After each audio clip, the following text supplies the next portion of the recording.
by virtue of the powers vested in me by the Constitution and by law, I had to declare martial law in the Mindanao Group of Islands. Last May 23, President Rodrigo Roa Duterte declared martial law because of the siege in Marawi.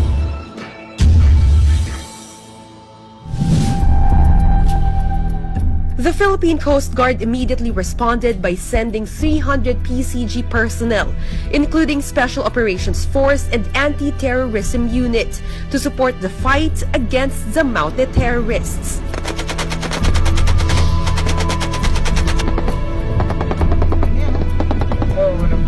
Medyo malapit-lapit kayo dyan, tatlo sir, baka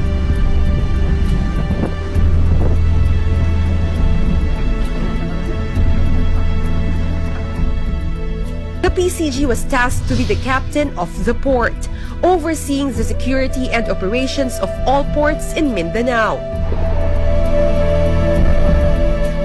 PCG personnel who were confined performing maritime safety, environmental protection and search and rescue are now part of the internal security operations fighting the enemies in Lanao Lake. Remarkably, records of mission involving apprehensions, hostile engagements, and/or neutralizations of identified armed bandits and law violators successfully transpired during the PCG operations. To name a few, 2 alleged pirates in Davao City were nabbed last June 5. 3 confirmed Maute members in Iloilo were detained last June 18. And a firefight engagement under a joint law operation against Abu Sayyaf member Hamsani Gonggong Samlani and Jomar Mohammed for murder and treachery cases also transpired last July 16.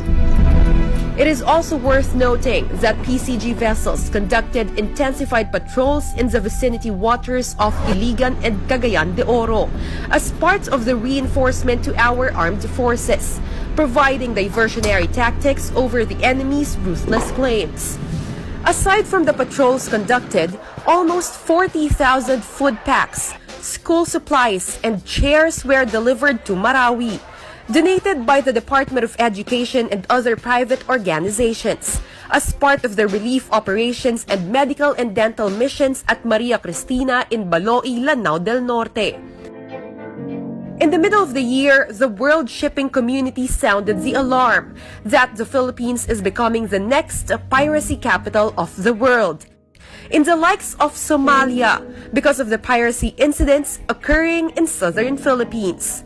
The Philippine Coast Guard was invited to the Regional Cooperation Agreement on Combating Piracy and Armed Robbery in Singapore to debunk such claim and allay fears of piracy escalation in our territorial waters.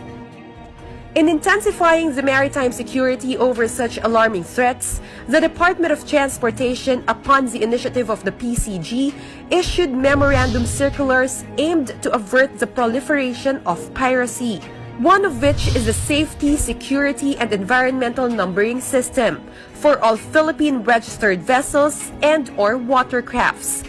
Under this scheme, all watercrafts plying our territorial waters will be considered suspicious and will be apprehended without bearing the identified markings. As of November this year, 99% of its implementation in Mindanao has been accomplished, and the rest of the country is catching up. The PCG also recommended a designated route for transiting vessels to reduce the risks of collision, provide a measure of traffic separation, and minimize maritime threats such as piracy and armed robbery. Other memorandum circulars that were created are prescribed radio communication equipment on board Philippine-registered vessels, guidelines for the designation of VHF marine band channel frequency, and imposition of automatic identification system. Aside from the circulars, the 4 new vessels from Japan were also sent to alternately patrol the Moro Gulf, Zamboanga Peninsula, and Tawi-Tawi, including Cebu Passage. To this date, incidents of piracy have gone down. The PCG has become a vital component for the national security operations of the Philippines, since maritime security falls upon the shoulder of our organization. Upon the orders of the President after his China trip, the Philippine Coast Guard and China Coast Guard met to establish undertakings relative to Coast Guard functions with the hope of finally ending the animosity between the Coast Guard of the two countries in their patrol at the West Philippine Sea and South China Sea.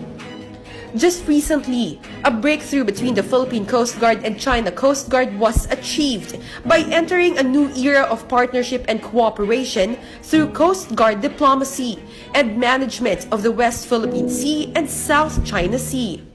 Leading to this breakthrough, the hotline of communication mechanism both in operational and tactical levels were established, and a hotline of communication equipment were also offered as donation. This will hasten the search and rescue response and will help in the fight against cross-border maritime crimes and the transport of illegal drugs. The two agencies also agreed to hold port visits in addition to the conduct of trainings and exercises. On capacity building, the PCG will literally pole vault in the coming years because of